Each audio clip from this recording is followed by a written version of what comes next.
Hello மக்களே, welcome back to middle class gully cricketers. இன்னைக்கு GT versus Mumbai Indians ரொம்ப ஒரு த்ரில்லிங்கான மேட்ச் முடிஞ்சிருக்கு. ஸோ கிஷோர் ப்ரோ நம்ம கூட ஜாயின் பண்ணியிருக்காரு. Kishore bro, initial thoughts? என்னன்னா, ஒரு த்ரில்லிங் ஒரு மேட்ச் சொல்றதோட ரெயின் எஃபெக்டட் மேட்ச் தான் சொல்லணும். ஒரு டைமும் மழை வந்து மொமெண்டம் மாறினே இருந்தது. ஒரு வாட்டி மும்பைக்கு பக்கம் போச்சு, ஒரு வாட்டி குஜராத் பக்கம் போச்சு. லாஸ்ட்ல மறுபடியும் மும்பைக்கிட்டே போற மாதிரி போயிட்டு டக்குன்னு ஒரு லாஸ்ட் 6 balls 15s அப்படின்ற மேட்ச் மாதிரி வந்து எப்பவுமே அந்த டீம்ல மிடில் ஆர்டர் சொதப்புவாங்கன்றது இன்னைக்கும் ப்ரூஃப் பண்ணிட்டாங்க.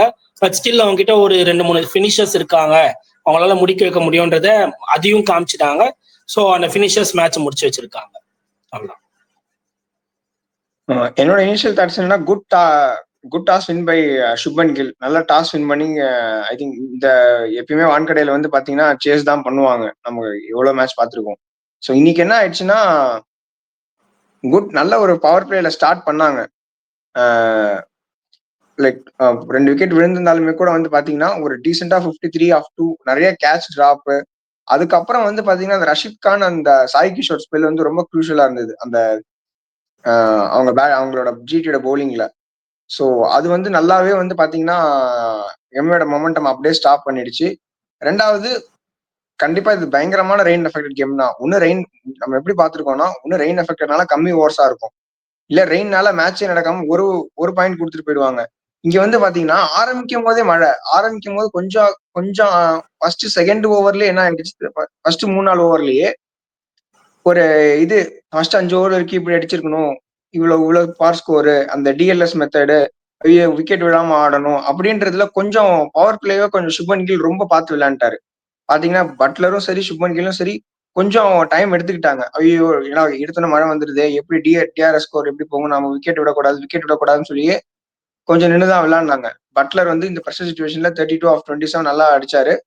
எகைன் நீங்க சொன்ன மாதிரிதான் அவங்க மிடில் ஆர்டர் எக்ஸ்போஸ் ஆயிருக்கு. டீம் லைக் மும்பை இந்தியன்ஸ் இந்த மாதிரி மிடில் ஆர்டர் வச்சு நீங்க போனீங்கன்னா கண்டிப்பா அவங்க வந்து மேட்ச் எடுத்து அப்படியே அவங்க சைடு கொண்டு வந்துருவாங்க. எனக்கு தெரிஞ்சு அந்த கடைசியா வந்த மழையில தான் மொமெண்டம் அப்படியே வந்து ஜிடி சைடு போயிடுச்சுன்னு நினைக்கிறேன். ஏன்னா நல்ல விக்கெட் எடுத்துட்டு நல்ல ப்ரெஷர்ல போட்டுட்டு இருந்தாங்க ஜிடிஏ. ஆனா கடைசியா வந்து எப்ப மழை பெஞ்சு கொஞ்சம் அந்த 24 ஆஃப் 14 வந்து அதுக்கப்புறம் வந்து 15 ஆஃப் 6ன்ற மாதிரி இன்னைக்கு வந்ததோ அப்பவே வந்து கொஞ்சம் போயிடுச்சு. ஏன்னா அந்த டக்குன்னு ஒரு 6 பால்ல வந்து ஒரு மேட்ச் முடிக்கிற மாதிரி ஒரு நல்ல மொமெண்டமா வந்தாங்க. எனக்கு தெரிஞ்சு ஹர்திக் பாண்டியா தான் போட்டிருக்கணும், அது ஏன்னு தெரியல. ஏன்னா வேர்ல்ட் கப் மாதிரியான ஒரு மேட்ச்லயே வந்து பாத்தீங்கன்னா கடைசியில வந்து கிளாஸ் விக்கெட் எடுத்து ஒரு நல்ல மொமெண்டம் கொண்டு வந்தாரு. ஸோ எனக்கு ஹர்திக் பாண்டியா போடாது ஒரு பயங்கர டிராபேக்கா தெரியுது. ஸோ இதான் இனிஷியல் தாட்ஸ். ஐ திங்க் மும்பையோட ஃபர்ஸ்ட் இன்னிங்ஸ் பத்தி உங்க தாட்ஸ் ப்ரோ? மும்பை வந்து நல்ல ஒரு ஸ்டார்ட் கொடுத்தாங்க. விக்கெட் போச்சு, 2 விக்கெட் போயும் அப்படியே ஆடினாங்க. கேட்சஸும் ட்ராப் ஆச்சு, நல்லா போயிருந்த match. First of all Mumbai Indians பேட்டிங்கை நம்ம அப்ரிஷியேட் பண்றதோட குஜராத்தை தான் அப்ரிஷியேட் பண்ணணும். ஏன்னா அப்பவே தோணிடுச்சு 3 கேட்ச் ட்ராப் ஆகுறப்பவே ஒன்று இது பெரிய ஸ்கோரா போக போகுது, இல்லைன்னா கம்மியா ஸ்கோர் போக போகுது, மீடியமா போகாது. ஃபார் எக்ஸாம்பிள் 240, 220, அபோவ் 200, இல்லை இப்போ இந்த 150, அதை விட்டு 180 190 போகான்னு எனக்கு தோணுச்சு. அதுக்கு தகுந்த மாதிரி அந்த ஸ்பின்னர்ஸ் வந்து நாங்கள் இருக்கோம். கண்டிப்பா நம்ம சேனல் நிறைய வாட்டி பேசியிருக்கோம், நீங்க நிறைய வாட்டி சொல்லியிருக்கீங்க ரஷித் கான் என்னதான் பண்றாருன்னு. நம்ம சொல்லியிருக்கோம் அவர் மேட்ச் வின்னர், ஒரு மேட்ச் பண்ணிடுவாரு, இன்னைக்கு பண்ணிட்டாரு. அப்படிப்பட்ட டீமை 4 ஓவர் 1 விக்கெட் 21 புடிச்சு கொடுத்துட்டாரு. அவர் போட்ட ஸ்பெல்லு சாய் கிஷோருக்கு ரொம்ப சப்போர்ட் ஆச்சு. அவரும் பக்காவும் ஒரு 2 சூப்பர் விக்கெட், சூரியகுமார் யாதவா இருக்கட்டும், இன்னொரு நமன் டி விக்கெட்டா இருக்கட்டும், ஸோ அவரும் எடுத்துட்டாரு. ஸோ மேட்சே மாட்டி விட்டுட்டாங்க. அதுதான் குஜராத் கிட்ட இருக்க அந்த பவுலிங் ஸ்பெஷலிஸ்ட். அவங்க இப்போ பவுலிங்ல டெஸ்ட் பண்ணிட்டாங்க. பவர் பிளேலயும் பவர் பிளே ரன் கொடுத்தாலும் மிடில் விக்கெட் எடுக்கிறதோ, இல்ல பவர் பிளே விக்கெட் எடுத்துட்டு மிடில் ரன் கொடுத்தாலும் டெட்ல பண்றதோ ஃபர்ஸ்ட் ஹாஃப்ல பண்ணிட்டாங்க. இதே மாதிரி செகண்ட் ஹாஃப்லயும் பண்ணிட்டாங்கன்னா பவுலிங்ல சரியாயிடுவாங்க. பட் ஸ்டில் மும்பை இந்தியன்ஸ் வந்து கொஞ்சம் ப்ராப்பரா விளையாடாம போயிட்டாங்க. இன்னும் கொஞ்சம், ஏன்னா அவங்க கிட்ட பயங்கரமான ஒரு எக்ஸ்பீரியன்ஸ்டு பேட்டிங் லைனப் இருக்கு, எல்லா மேட்ச் வின்னர்ஸ், எல்லா இந்தியா டீமுக்காக விளையாடுற பிளேயர்ஸ். ஸோ கொஞ்சம் ரெஸ்பான்சிபிலிட்டி எடுத்து விளையாடினாங்கன்னா ஒரு பிக் ஸ்கோர் போயிருக்கும். அதுக்கப்புறம் இந்த ஃபர்ஸ்ட் ஹாஃபும் சரி செகண்ட் ஹாஃபும் சரி குஜராத்ல வந்து ஒருத்தர் ஸ்மாலா ஒரு பயங்கரமான ரோல் பிளே பண்ணிட்டாரு. அவர் தான் ஒரு மேட்ச் வின்னிங் பெர்ஃபார்மன்ஸே பண்ணியிருக்காரு. 2 ஓவர் போட்டு 10 ரன் ஒரு விக்கெட். என்னடா நம்ம திலக் வர்மா இந்த சீசன் நல்லா பண்ணலன்னு சொன்னாலும் அவர் போன லாஸ்ட் 2-3 சீசன் பிரைம் ஃபார்ம்ல இருந்தவர். அவர் விக்கெட் எடுத்ததும் கோச் தான் 6 பாலுக்கு 12 அந்த 2 தான் மேட்ச். ஏன்னா டக்வர்ட் லூயிஸ் தாண்டி போயிடுச்சு, பார்ல தான் இருந்தாங்க. அதுக்கு முன்னாடி 8 ரன் வித்தியாசத்துல இருக்கப்போ ஒரு 4 வச்சு 4க்கு வர வச்சாரு. அப்புறம் மழை பெஞ்சுது, அப்புறம் ஒரு 6, ஒரு ஸ்மால் கீ கிளச் நாக் மாதிரி ஒரு விளையாடி வேற லெவல பெர்ஃபார்ம் பண்ணா. ஒரு போன மேட்ச் ரொம்ப அக்ரெசிவ் ஆண்டாரு, இந்த மேட்ச் இன்னும் அக்ரெசிவ். ஒருவேளை மேபி மும்பை மேல இருக்கிற அஃபெக்ஷனா என்னன்னு தெரியல, பயங்கர அக்ரெசிவ் காமிச்சாரு. அந்த 6 அடிச்சப்பவும் சரி, அப்புறம் அவுட் டக் அவுட்ல போயிட்டு அந்த வின் பண்றப்பவும் சரி, பவுலிங் போறதும் சரி, வேற லெவல்ல இருந்தது. பட் ஸ்டில் இன்னும் கொஞ்சம் அவங்க கிட்ட எதுவும் சொல்லணும். அவங்க டெஸ்ட் கூட பண்ணிருப்பாங்க மும்பை இந்தியன்ஸ், போப்பலாம் வேற எதுவும் சொல்ல முடியாது. அந்த பேட்டிங் ஸ்குவாட வச்சுக்கிட்டு கொஞ்சம் ப்ராப்பரா பெர்ஃபார்மன்ஸ் பண்ணல. இதுதான் ஃபர்ஸ்ட் இன்னிங்ஸ் ஒருத்தவங்க. இல்ல bro, I think first innings நான் என்ன நிறைய விஷயங்கள் நடந்துச்சு. ஏன்னா ஃபர்ஸ்ட் 6 ஓவர் வரைக்கும் டிஆர்எஸ் இல்ல, 2 எல்பிடபிள்யூ வந்து அதனால எடுக்கவே முடியாம போயிடுச்சு ஏரால. குஜராத்தால 2 தடவை வந்து ரோஹித் சர்மா வந்து எல்பில இருந்து மிஸ் ஆயிட்டாரு. அந்த டிஆர்எஸ் அந்த சிஸ்டம் வந்து ஒரு ஃபர்ஸ்ட் 50 ஓவர்ஸ் 7-8 ஓவர்ஸ் வரைக்கும் அவைலபிளா இல்ல. அது வந்து ரெண்டுமே வந்து பாத்தீங்கன்னா இல்ல அப்படிலாம் இல்லீங்களா, அப்புறம் எடுத்தாங்களே. இல்ல இது போட்டாங்களா, கிரிக்பஸ்ல போட்டாங்களா இல்ல நியூ சேனல்ல சொன்னாங்களா? சேனல்ல சொன்னாங்க 8 ஓவர்ஸ் வரைக்கும் ஃபர்ஸ்ட் டிஆர்எஸ் அவைலபிளாவே இல்ல, அதுக்கப்புறம் தான் அவைலபிளா ஆச்சு. 2 தடவை ஹர்ஷத் கானே போட்டாரு. கரெக்டா வந்து ரோஹித் சர்மா இவ்வளவு பெரிய பிரான்சைஸ் இவ்வளவு பெரிய டோர்னமெண்ட்ல டிஆர்எஸ் ஒர்க் ஆகலாம், எப்படிங்க மேட்ச் கண்டினியூ பண்ண வச்சாங்க? அதனால ஐடியா இல்ல, ஆனா எடுத்தாங்களே. அதே மாதிரி அப்புறம் ரிவ்யூ எடுத்தாங்க. 8 ஓவர்ஸ் வரைக்கும் இல்ல, ஃபர்ஸ்ட் 8 ஓவர்ஸ் வரைக்கும் இல்ல, அதான் நான் சொல்றேன். ஃபர்ஸ்ட் 8 ஓவர்ஸ் வரைக்கும் அவைலபிளா இல்ல, தெரியல. அதான் ஃபர்ஸ்ட் 8 ஓவர்ஸ் வரைக்கும் டிஆர்எஸ் அவைலபிளா இல்லாம இருந்தது. அது வந்து பயங்கரமான ஒரு ரோஹித் சர்மா அவுட் ஆகாம இருந்து ரன் அடிச்சிருந்தாருன்னா வேற மாதிரி போயிருக்கும். ஹர்ஷத் கான் போட்டது 2 தடவை வந்து அந்த எல்பி வந்து அவங்களால கிளைம் பண்ணவே முடியல. ஸோ அதுக்கப்புறமே வந்து பாத்தீங்கன்னா நிறைய கேட்ச், ஒரு 3-4 கேட்சுக்கு மேல டிராப் பண்ணிட்டாங்க. சூரியகுமார் யாதவுக்கு, வில் ஜாக்ஸுக்கு. ஸோ ஏர்லியர் 2-3 கேட்ச் வேற டிராப் பண்ணிட்டு player like Will Jacks and Suryakumar Yadav இருக்கும் போது நல்ல ஒரு ஃபார்ம்ல இருந்தாங்க. பாத்தீங்கன்னா ஒரு 8 ரன்ஸ் 9 ரன்ஸ் ஒரு ஓவரெல்லாம் அடிச்சிட்டு இருந்தாங்க, நல்லா கண்ட்ரோல்ல வச்சிருந்தாங்க.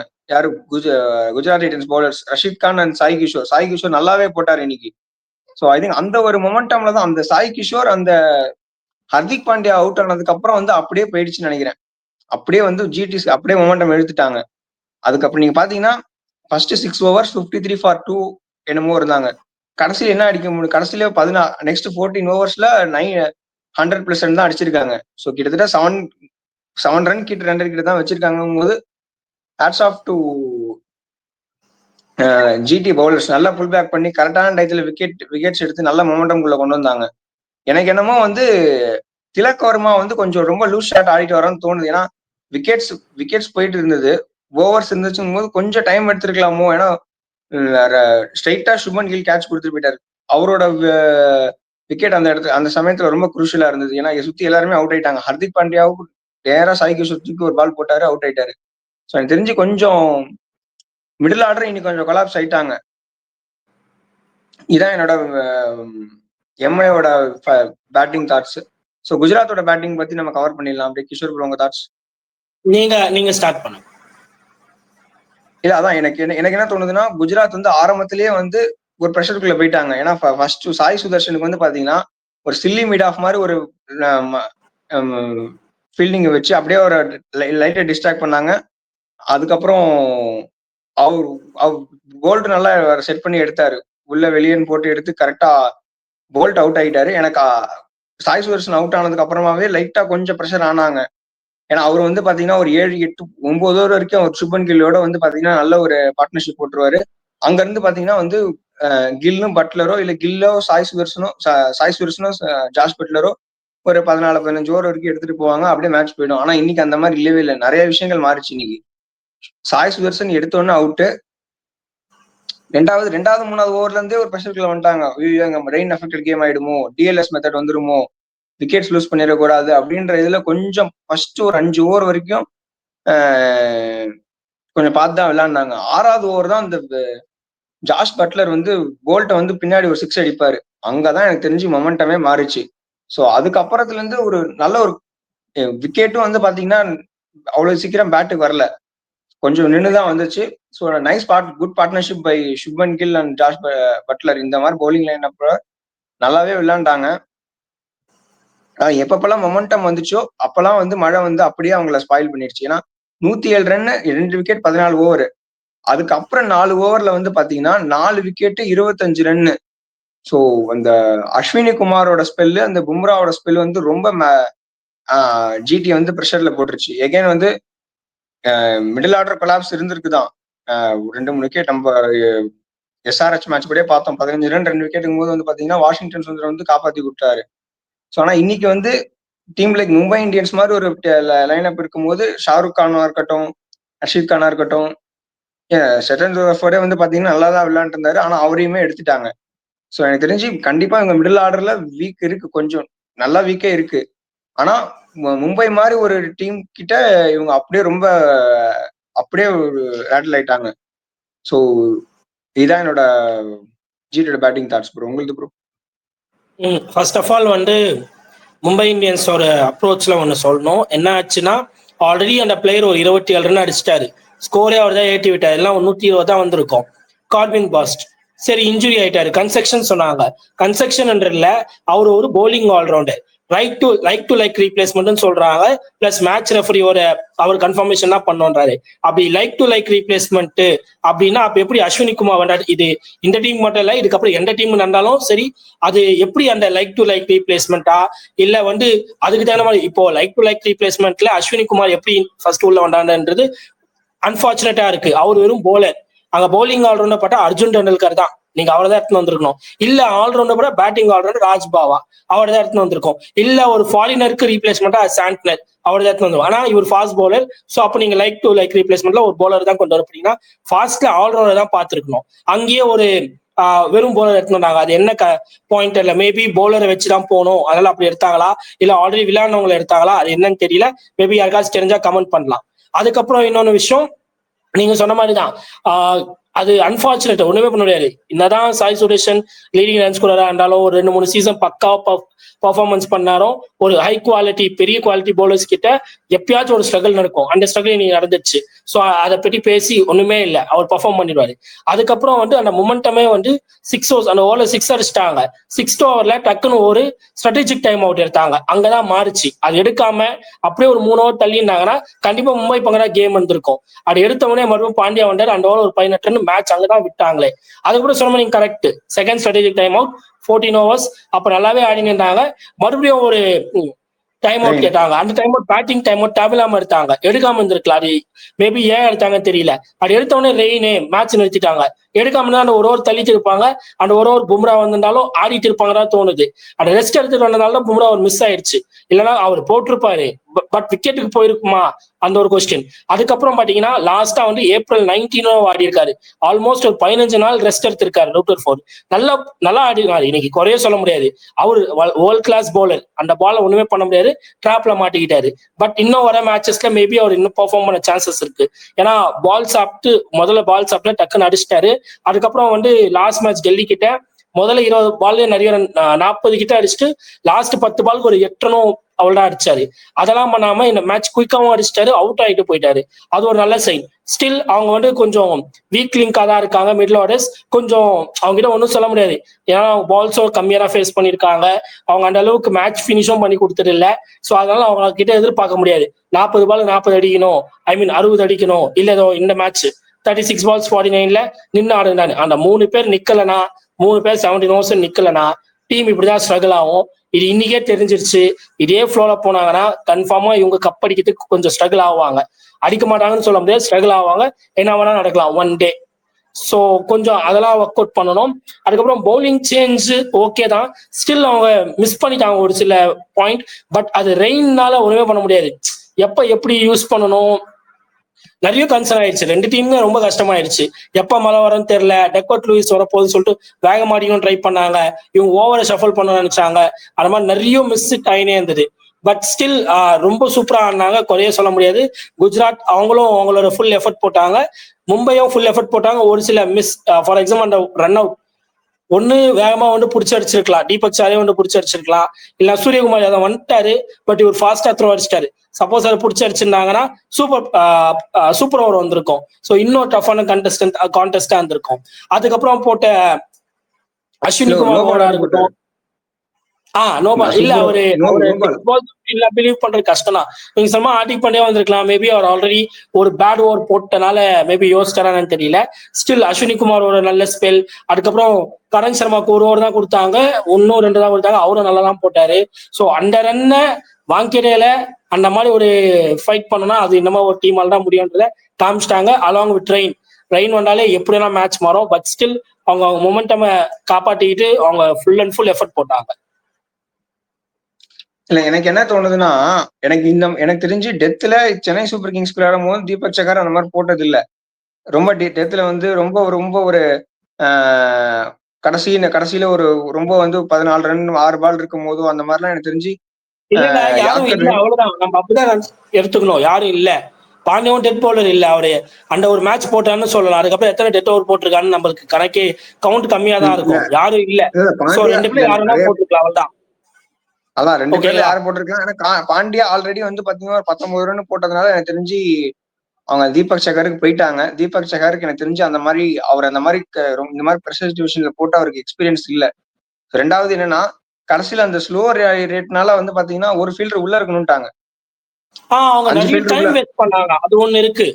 அவங்க எவ்வளவு டைம் வேஸ்ட், அவங்க முடிஞ்ச வரைக்கும் டைம் வேஸ்ட் பண்ண நினைச்சாங்க. அதுவே அவங்களுக்கு கொஞ்சம் மிஸ் ஆயிடுச்சுன்னு சொல்லலாம். நிறைய வாட்டி டைம் வேஸ்ட் பண்ணாங்க. ஸ்லோ ரேட் பண்ண ட்ரை பண்ணாங்க. அதுக்காக ஸ்ட்ராட்டஜிக் டைம் அவுட் எடுத்தாங்க 6 ஓவர்ஸ்ல. அந்த மாதிரிலாம் பண்ணது லைட்டா அவங்களுக்கே அடி வாங்கிடுச்சு, அவ்வளவுதான் சொல்லணும். பட் எனியோ நல்ல மேட்ச். ரெண்டுமே டாப் சைட் டீம் தான். இப்போ ரேங்க் 1 போயிட்டாங்க குஜராத், 3rd இருக்காங்க Mumbai. So heavy loaded team தான். மறுபடியும் வந்து குவாலிஃபைலயோ இல்லைன்னா எலிமினேட்டர்ல மாட்டினாங்கன்னா கன்ஃபார்ம் இன் மும்பை தான். அவ்வளவு குஜராத் முடிவு பண்ணிக்கிட்டுதான் காலி நம்மன்னு சொல்லிட்டு. ஏன்னா இன்னைக்கே ஜஸ்ட் மிஸ். எல்லாம் பவர் பிளேலயே பட்லரையும் யூரியா கில்லியும் எடுத்துட்டு இருப்பாங்க. ஒன்னும் பெரிய விஷயம். அஸ்வினி குமார் எடுத்துட்டாரு 7th ஓவர்லயோ 8th ஓவர்லயோ. அதனால வந்து இது வேக்கப் கால் மாதிரி குஜராத்துக்கு. மிஸ் பண்ணிட்டாங்கன்னா அவங்க அவள்தான் மறுபடியும் 6th 7th அப்படின்னு லோட் பண்ண போயினே இருப்பாங்க. நாளைக்கு மேட்சுக்கு போயிடலாமா? என்னுடைய ஃபைனல் தாட்ஸ் என்னன்னா, மும்பை மாதிரி ஒரு டீம் கிட்ட தான் இவங்க பேட்டிங் ஆர்டர் இந்த மாதிரி ஸ்ட்ரகிள் ஆயிருக்குன்னு நினைக்கிறேன். பாட்டு எந்த டீம் கூடயுமே இந்த அளவுக்கு ஸ்ட்ரகிள் ஆன மாதிரி எனக்கு தெரியல. ஸோ எனக்கு தெரிஞ்சு இதுல இருந்து அவங்க நிறைய இதுக்கப்புறம் கண்டிப்பா வந்து நெஹரா வந்து பயங்கரமான ஒரு கோச்சா இருந்திருக்காரு. எப்ப எந்த எல்லா குரூஷியல் மூமெண்ட்ஸுமே வந்து பாத்தீங்கன்னா அவர் எப்பவுமே நின்றுட்டு தான் இருப்பாரு. ஏதோ ஒன்று பேசிட்டு இருப்பாரு. டக்குன்னு உள்ள போய் பவுண்டரியில் நின்றுக்க வேண்டியதா சொல்லுவாரு. ஸோ எனக்கு தெரிஞ்சு இதுக்கப்புறமும் வந்து பாத்தீங்கன்னா அடுத்த டீம் மீட்டிங்ல இந்த மாதிரி பேசி எப்படி வந்து இந்த மாதிரி பேட்டிங் ஆர்டர் இந்த மாதிரி கொலாப்ஸ் ஆச்சுன்னா என்ன பண்ணுன்றத கண்டிப்பா அவங்க ஒர்க் பண்ணுவாங்க. ஸோ இதான் ஃபைனல் தாட்ஸ். நாளைக்கு மேட்ச் போயிடலாம் ப்ரோ. நாளைக்கு வந்து ஃபார் எக்ஸாம்பிள் வந்து மேட்ச் டைம்ல ஒண்ணு கிடைக்கணும். மொத்தமே இந்த மேட்சுக்கு முன்னாடி வந்து 27 பால் தான் ஆடி இருக்காங்க திவாட்டியா, 11வது மேட்ச். ஸோ அங்க மேட்ச் டைமே கிடைக்கல. அதே தான் ஷாருக் கான் இப்ப மிஞ்சி பண்ண ஒரு 60-70 பால் ஆடி இருப்பாருன்னு நினைக்கிறேன். ஓகேங்களா? அதிகமா பால் ஆடினது விளையாண்டுருப்பாரு. ஏன்னா மேக்ஸிமம் வந்து அவங்க 3 பேர்ல 2 பேர் நல்லா விளையாண்டுறாங்க. அதுதான் சொல்ல வரேன். கில்லு, பட்லரு, அதுக்கப்புறம் சாய் சுரேஷன், இவங்க 3 பேர். அதுக்கப்புறம் பார்த்தா அதிகமா விளையாடிப்ப சாய் சுரேஷன் தான். இவங்க 3 பேருக்கு அப்புறம் ஹையஸ்ட் ஸ்கோரே அங்க வாஷிங்டன் தான் அடிச்சிருக்காங்க 45 ஏதோ. ஸோ அங்க மேட்ச் டைமே கிடைக்கல. அதுக்கு ஒண்ணு இவங்க டாப்போட கொலாப்ஸ் ஆகணும். அப்படி கொலாப்ஸ் ஆகுனா மட்டும்தான் இந்த பிளேயர்ஸ்க்கு மேட்ச் டைம் கிடைக்கும். அது ஆகாத வரைக்கும் எதுவும் பண்ண முடியாது. ஆட்டோமேட்டிக்காவும் நடக்காது. வேணும்னே அவுட் ஆயிட்டும் போக முடியாது. அப்பெல்லாம் பண்ண முடியாது. வாய்ப்பே அந்த மாதிரிலாம் இல்லவே இல்லை. இவங்களா ஏதாச்சும் ஃபம்பல் ஆகி விக்கெட் விட்டாதான் இது நடக்கும்.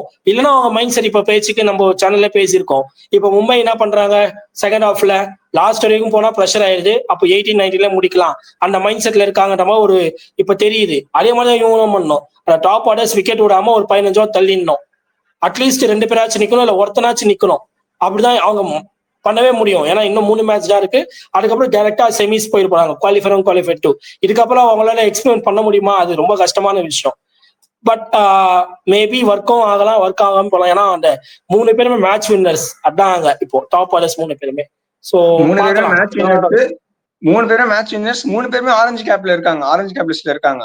இந்த மாதிரி எனக்கு தெரிஞ்சு நடந்ததே இல்லை எந்த டீமுக்குமே. வந்து பாத்தீங்கன்னா ஏதாச்சும் ஒரு 2-3 மேட்ச் வந்து பவுலிங்ல வந்து பண்ணுவாங்க, பேட்டிங்ல பண்ணுவாங்க. டாப் 3மே வந்து பாத்தீங்கன்னா ஆரஞ்சு கேப் லிஸ்ட்ல இருக்காங்க. ரெண்டாவது ஏதோ ஒரு மேட்ச் வின்னர்ஸ் இருக்காங்க. நீங்க வந்து மத்த டீம் எல்லாம் பாத்தீங்கன்னா ஒரு மெயின் பவுலர் அடி வாங்கிட்டா நீங்க மேட்சே உத வாங்கிடுவாங்க. ஒரு மெயின் பவுலர் அடி வாங்கிட்டாங்கன்னா ஃபார் எக்ஸாம்பிள் மும்பை இந்தியன்ஸ்க்கு வந்து பும்ராக்கு ஒரு பேட் டே வந்துருச்சுன்னு வைங்களேன், அன்னைக்கு வந்து அவங்க மேட்ச் தோக்கத்துக்கான நிறைய பாசிபிலிட்டி நிறைய இருக்கு. ஆர்சிபிக்கு வந்து பாத்தீங்கன்னா ஹேசல்வுட் அடி வாங்கிட்டாருன்னா தோக்கத்துக்கான மேட்ச் நிறைய இருக்கு. ஆனா இங்க அப்படி இல்ல பாருங்களேன். இன்னைக்கு வந்து பிரசித் கிருஷ்ணா வந்து ஃபர்ஸ்ட் ஓவரே 16 ரன் கொடுத்தாரு. ஆனா ரஷித் கான் அண்ட் சாய் கிஷோர் நல்லா போட்டாங்க. ஐ திங்க் பயங்கரமான ஆப்ஷன்ஸ் வச்சிருக்காங்க. ஒரு மேட்ச் வச்சு சொல்லாதீங்க, இது ஒரு மேட்ச் தான் நடந்திருக்கு. அதோட மும்பைக்கும் அந்த மாதிரி இன்னும் நடக்கல. ஸோ அப்படி நடக்கிறப்ப நம்ம சொல்லலாம் இது ஒரே ஒரு மேட்ச் தான். அவங்க நிறைய வாட்டி அடியும் வாங்கியிருக்காங்க. ஓகேங்களா, அவங்களால டிஃபெண்டும் பண்ண முடியாம போயிருக்கு. அவங்க ஒன்று ஒரு பெஸ்ட் பவுலிங் மும்பையை பார்க்குறப்போ அவங்க நல்ல பவுலிங் லைனப் இல்லை. மும்பை தான் இப்போ செம்ம ஸ்ட்ராங்கா இருக்கு பவுலிங் லைனப்ல.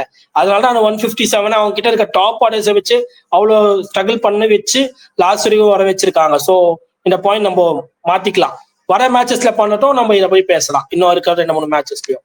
இல்ல ப்ரோ, அதான் நான் என்ன சொல்ல வரேன்னா, ஒரு பவுலர் அதான் நான் ஒரு எக்ஸாம்பிள் நான் என்ன சொன்னேன்னா, இவங்கள்ட்ட பவுலிங் ஆப்ஷன்ஸ் அதிகமா இருக்கிறதுனால ஒருத்தர் நல்லா பண்ணலாமே கூட அதை பேலன்ஸ் பண்றதுக்கு 2-3 பவுலிங் ஆப்ஷன்ஸ் வச்சிருக்காங்கன்னு சொல்ல வரேன் நான். அதான் என்னோட இல்லப்பா, நம்ம அடி வாங்கியிருக்காங்கப்பா, அதான் நானும் சொல்றேன். இன்னைக்கு ஒர்க் ஆயிடுச்சு. ஓகேங்களா, 2-3 மேட்ச் அடியும் வாங்கியிருக்காங்க அவங்க. பிரசித் கிருஷ்ணா நல்லா, சிராஜ் அடி வாங்கினது அந்த மேட்ச் தோத்து தோதுக்காங்க. ஏதோ ஒரு மேட்ச் பஞ்சாப் கிட்ட நினைக்கிறேன், ராஜஸ்தான். அப்போ அந்த மேட்ச். சோ அதனால இந்த ஒரு மேட்ச் வச்சு நம்மளால பேச முடியாது. அதுக்காக தான் சொல்றேன்.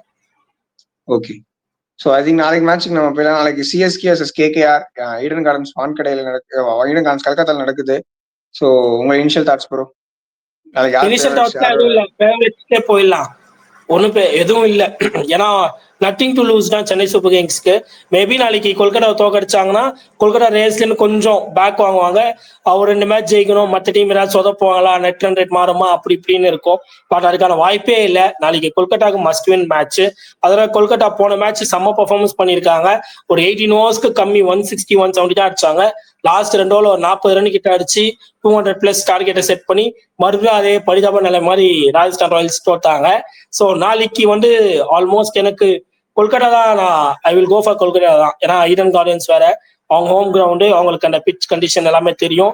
ஸோ மழை ரெயின் எஃபெக்டடா இல்லாம இருந்தா, ஏன்னா எல்லாத்துலயும் மழை பெஞ்சிருக்கு. பெங்களூர்ல பெய்யுது, மும்பைல பெய்யுது, கொல்கட்டால எப்படி இருக்கு தெரியல வேற ஃபோர்காஸ்ட். அப்படிலாம் எதுவுமே இல்லாம நார்மலா மேட்ச் போச்சுன்னா high chances for Kolkata night Riders தான். அதுக்கப்புறம் வந்து கண்டிப்பா வந்து ரசல் பர்ஃபார்ம் பண்ணுவாரு. ஏன்னா அவர் சென்னை கிட்ட நல்ல ரெக்கார்ட் வச்சுட்டு இருக்கா, போன வருஷம் பண்ணியிருக்காரு.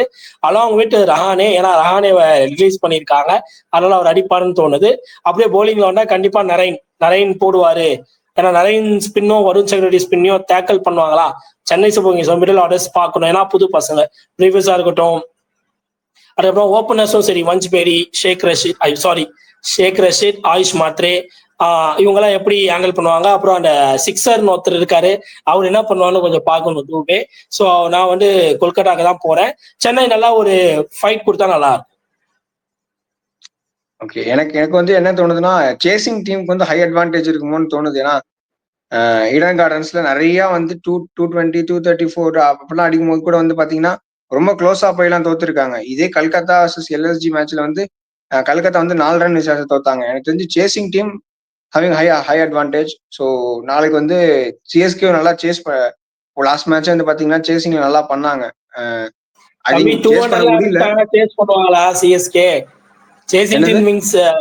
சொல்றீங்க 200 210 அடிச்சிட்டாங்கன்னா சென்னை சேஸ் பண்ணுவாங்களா? கண்டிப்பா பண்ணுவாங்க ப்ரோ. ஏன்னா இந்த இதே வந்து பாத்தீங்கன்னா நிறைய இந்த சீசனே வந்து பாத்தீங்கன்னா பஞ்சாபோட 200 கிராஸ் பண்ணிருக்காங்க. ஈவன் வந்து ரொம்ப கூட போயிருக்காங்க. சேஸ் பண்ணுவாங்களா? 4 வருஷம் ஆகுது, 4 வருஷம் கண்டிப்பா பண்ணுவாங்க. ஏன்னா 2-3 மேட்ச் ரொம்ப க்ளோஸ்ல வந்து போயிருக்கிறதுனால, ஈடன் கார்டன்ஸ் மாதிரி ஒரு ஸ்டேடியம் இருக்கிறதுனால எனக்கு தெரிஞ்சு ஆயுஷ் மாத்ரே நல்லாவே விளையாடுவாரு. Chasing team Delhi versus Kolkata match அப்போ இவங்க கிட்ட அப்படியேப்பட்ட ஸ்பின்னர்ஸ் இருக்காங்க, வருண் சக்கரவர்த்தி இருக்காங்க, சுனில் நாராயண் இருக்காங்க, அவ்வளவு பேக் பண்ணீங்க. ஆனா இப்போ வந்து நாளைக்கு கொல்கட்டா 200+ அடிச்சாலும் சென்னை சேஸ் பண்றாங்க. ஏன்னா வந்து ஈடன் கார்டன்ஸ், ஆயுஷ் மாத்ரே, ஷேக் ரஷீட்லாம் இருக்காங்கன்றீங்க. அப்போ வாட் அபவுட் சுனில் நாராயண், வருண் சக்கரவர்த்தி? இல்ல ப்ரோ, அதான் நான் சொல்ல வரேன். அது வந்து டெல்லி கிரவுண்ட்ல வேற கண்டிப்பா வென்யூ மாறும். இல்ல வென்யூ மாறும் போது வந்து ரெண்டுமே ஒரே மாதிரி தானே, பேட்டிங் ட்ராக் தானே. டெல்லியும் பேட்டிங் ட்ராக், ப்ரோ பவுண்டரி வந்து பாத்தீங்கன்னா டெல்லியோட சின்னது வான்கடே இது ஈடன் கார்டன்ஸ். சோ அதனால அப்படியா? நான் சொல்றேன் இது. டெல்லி தான் சின்னதுன்னு நினைக்கிறேன்.